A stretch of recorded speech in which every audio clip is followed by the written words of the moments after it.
Hi, my name is Amber, and today we'll be talking with people from Essex County's B.E.S.T partnership. Unfortunately, underage drinking has a huge impact on our communities.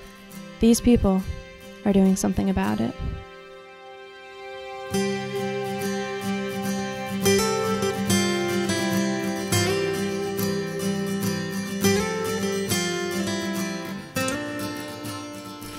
So this issue affects individuals, it affects families, neighborhoods, our communities. The solution is the same. It has to come from all of those quarters.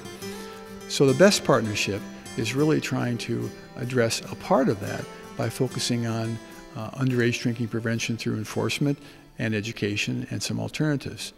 There are many other things that are essential to an effective solution, and really it's the kind of thing that all of us need to be part of. I'm really looking forward to the day when I can pick up a newspaper or listen to the news on television or on the radio and not hear about a tragedy that involved an underage drinker in a fatality or some other serious accident.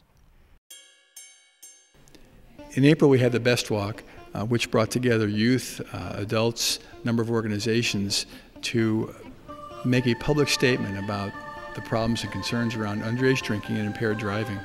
It was also an opportunity for folks to remember a local teen who had died in an alcohol-related crash just about a year ago. Hi, my name is Brittany, and we're here at the 2009 B.E.S.T Walk interviewing people to see what is going on here today.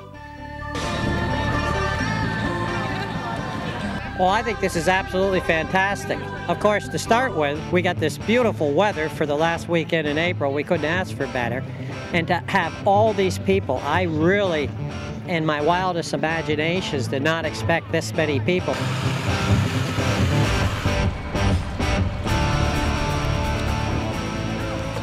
How do you feel about this event today? I think it's actually kind of good to understand what people are going through, and it's a good way to show what people think and make sure everybody pretty much participates in it. And I think it's the best thing because I have lost quite a few people within the last 5 years, so I think it's an actually very great event.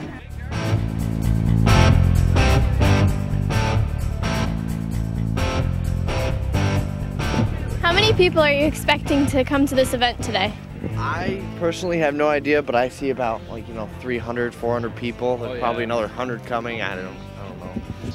What's happening today? Hi, my name is Steve Stahl. I'm with the Mariah Police Department. Okay, we're having a walk for the B.E.S.T partnership. We're trying to make people aware, young kids aware of the effects of alcohol and what it does to them, and the effects to what it does to their parents and their life in general.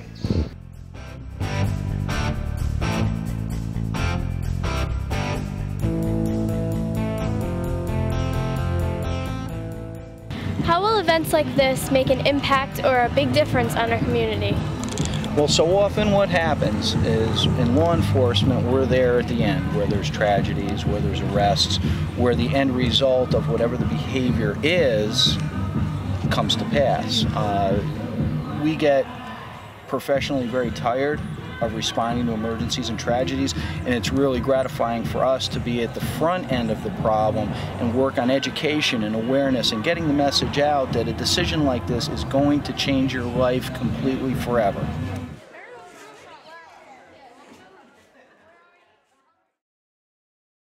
What has changed in prevention and working with youth? I think one of the biggest changes is that in the past we used to look at youth being the problem.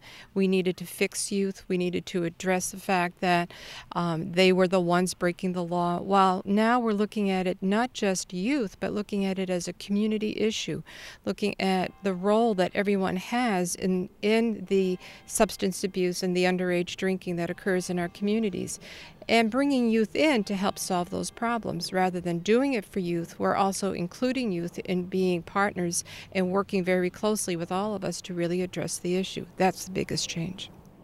I think for the first time, people are starting to understand this is a huge problem, and it's been a huge problem, but people really are starting to understand that now. One of the things that has continued to be a problem here in Essex County is underage drinking and binge drinking, which is 5 or more drinks in a row in less than an hour. And we've been surveying for 11 years, and those issues have been identified as some of the challenges that we're facing.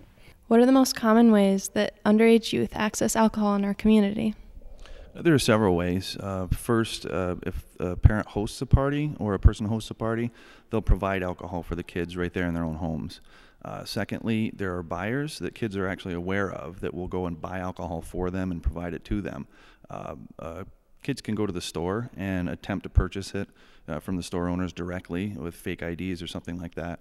And unfortunately, one of the easiest places to get it is right at home in mom and dad's fridge or their liquor cabinet. As a town supervisor, why are you involved with the B.E.S.T partnership? Well, as a town supervisor, I felt that the town should be a strong partner along with the school system and the prevention team to look at all the different types of traits, different types of qualities that kids have that might lead them to get involved in drinking. And if you look at our DWI numbers for young people, and if you look at our numbers in the adult population, our numbers are higher. So it's a problem.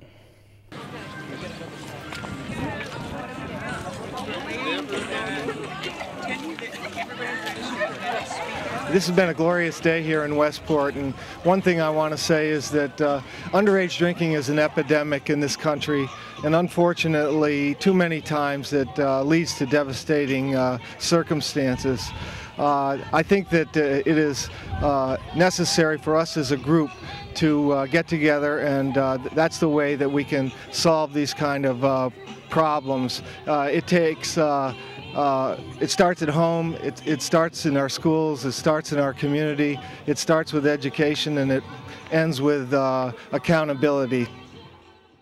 I participated in the B.E.S.T Walk to help publicize the ramifications of underage drinking and driving. How is the B.E.S.T partnership addressing this problem? The B.E.S.T partnership is addressing it globally in Essex County at all different levels, right from the top on down. What is the role of youth? What is our part in this process? That's a great question. I was at the high school not more than a week ago, and I was walking down the hallway, and I overheard a conversation of a group of young teenagers. And one young boy happened to say, "Oh, I'm going to go out and get wasted tonight." So being a former teacher, I just went over and I said, "Do you realize the implications of what you just said?" Kids have got to take ownership. They've got to realize that parents, the community, the school, the prevention team, everyone is doing their part. But the young adults have to do their part. They have to get involved. There's so much that we can do as a community, and it's important. It's extremely important for parents and for the community as a whole to work together to create a positive environment so that our kids will not choose to drink. Well, the B.E.S.T partnership has been working globally in Essex County by incorporating a lot of law enforcement with other coalitions, the Ticonderoga Coalition, the Lake Placid Coalition. There's a lot of programs that have come out of the B.E.S.T partnership. Yeah, this is very heartwarming to see the number of people in the community that have come out. I've been on the New York State Police for over 30 years, and I've traveled throughout the entire state. And to see a community such as this come out and support such a wonderful initiative is truly heartwarming, and I really encourage that this is going to make the difference in not only Essex County, but in also the counties and communities throughout New York State. And I commend this initiative on the part of B.E.S.T Coalition. Today we have law enforcement, parents, teachers, youth, district attorney's office. We have all these offices, everybody here together. There's a new change, a new event. This event is starting something new. I just want you to stop for a moment and realize what you have and be thankful for your friends and family that you see around you. My daughter Shannon was 16 years old, and she doesn't have that anymore. So,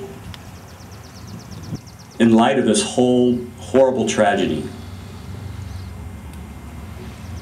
my wife and I have talked, and it's like, why was Shannon taken? Why was it Shannon? There was 40 kids at that party that night. Why was Shannon James one of the ones that was taken? And the way I try to explain it to myself is maybe she was taken so we can make a change.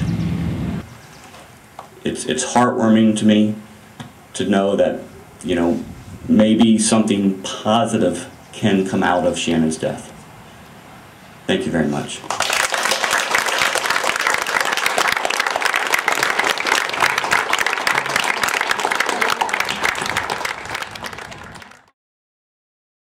Why are you here today at this event? To remember the loss of one of our friends. Shannon James was from my community, and it's good to be here and see people who didn't even know her, but they're coming here and they listened to what Mr. James had to say, and it's just heartwarming to be here with everyone, and we all experienced the same loss. So when Mr. James spoke, he reminded me that we were honoring Shannon, but within 6 months, Ticonderoga community had lost 4 young people. A lot of the students here have all been affected by some sort of accident, and this is going to help bring us all together and raise awareness about everything that's been happening in the communities around us. I'm so glad to see you all here. It's comforting to know that there are people out there willing to support such an important cause. This past year has been very difficult for me and my community. As many of you know, April 21st marked 1 year since the horrible Putnam accident that took the lives of 2 teenage girls. One of those girls was Shannon James, who is not only a daughter, a sister, a cousin, and so much more, but to me she was my best friend. I became friends with Shannon in 5th grade when she moved to Ticonderoga. We got along so well and over the years created so many memories. But high school changed us, as it does everyone. Underage drinking changed so many students within my high school, and unfortunately Shannon was one of them. Shannon's death impacted my little town in such a big way, and she's still changing us to this day. I have to say one of the hardest days after the accident was the day we returned to school. I went to chemistry where Shannon had always sat next to me. I couldn't help but feel the vast empty space where she should have been. That room felt so little, and that space felt like it took up the entire room. That same empty space is still in mine and so many other people's hearts. I don't want anyone to ever have to go through the pain that Shannon's family, friends, and community members went through. I don't want anyone to have to look through old photos just to keep their loved one's face in memory, or have to put on these remembrance bracelets every morning.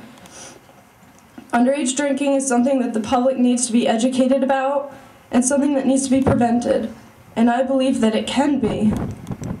With events like this and people like you, we're headed in the right direction. Thank you all so much for coming.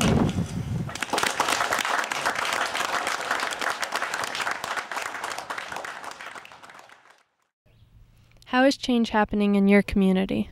Well, the CYC is really focusing on the social conditions, the social norm conditions, the environmental conditions that contribute and kind of condone underage drinking. And we focus on that and then try to change that environment. Access to alcohol by underage kids is one of the biggest problems that we're facing. The B.E.S.T partnership here in Essex County has been doing a great job addressing these issues. Obviously, still more needs to be done. We have house parties that are still happening. We still need to get that word out. When that happens, parents just feel as though they can just go ahead and serve other people's kids alcohol, at their own homes. One of the issues is that alcohol is a drug. It is a mood-affecting chemical, and when people are under the influence of alcohol, they make drug-affected decisions. So when adults are believing they are controlling an environment, there's no guarantees about what outcomes will occur as a result of people making drug-affected decisions. My issue with this problem of adults allowing youth to drink is I have a 16-year-old right now who just got his driver's permit. Yeah, as adults, we have a responsibility to ensure the safety and the security of our students. And when we create an environment that they interpret or they perceive condones underage drinking, then we're doing them a real disservice. I really strongly encourage parents to, get involved in the community, know what your kids are doing, know where they are. You know, to me, that's the key of keeping our children safe. How does alcohol affect the brain and body? There's certainly a lot of effects, but initially people have decreased coordination, so they can't do things as able as they usually do. It also impairs judgment, so that people will think they can do something and not be able to do it. So the drug-affected choices that teens make are getting behind the wheel of a car. Alcohol-related crashes are the leading cause of death of teens in our community, nationwide as well. Kids get into fights more often when they're under the influence of alcohol, and often there's unwanted sexual activity that has all kinds of related problems. As a member of the New York State Police, we are not at the front of the problem like we are here. Oftentimes we're there with the ambulance crews and the fire department at the end, where the problem has already come to a terminal conclusion, whether it's an arrest or she has a crash. But to see everybody out here supporting this cause really gives me hope for the future, for this journey that we're going to be on. And I'm sure everybody's heard the phrase, the longest journey starts with the first step. And it's good to see everybody here today taking the first step. Give yourselves a round of applause. For the past 25 years, I've been working for Essex County, and in that time period, we have tried a number of new programs, services, efforts to address the issue, and this is really the first time that I'm seeing a change that really will be effective. It brings together groups from enforcement, probation, education, social services, community members, parents, as well as children and youth themselves. And by forging these people together, these various groups, we are looking at this as a community-wide issue that needs to be addressed and can certainly be addressed.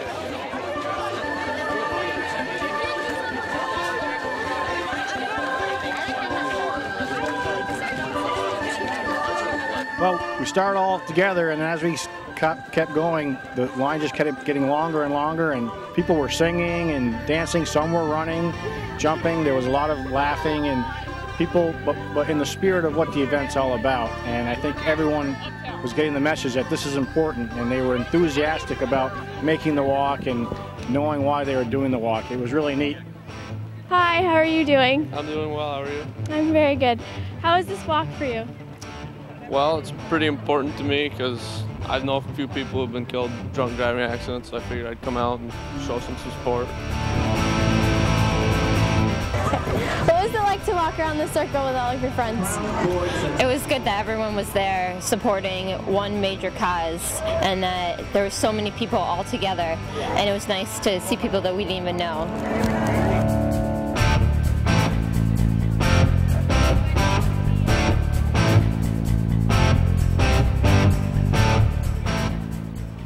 Hi, what's your perspective on the events that are taking place here today? Well, as an educator, I think this is a real great way to get the message out about the dangers of drinking and driving. As a school, we feel it's our responsibility to pull all our resources together and talk to our kids about making good decisions, and this is a great opportunity to do that. It's really pleased to see the number of young people that are here and how much they really care about this issue. I'm very impressed, and when I just took a walk around the track, I couldn't believe how long that line stretched, and looked at all the young students there. It was really nice.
I've advised kids to get in the car and take a ride around the community and take a look at the number of little white crosses you see on the side of the road. And I'll bet you that most of those white crosses are areas or locations where a young person lost their life due to drug or alcohol abuse.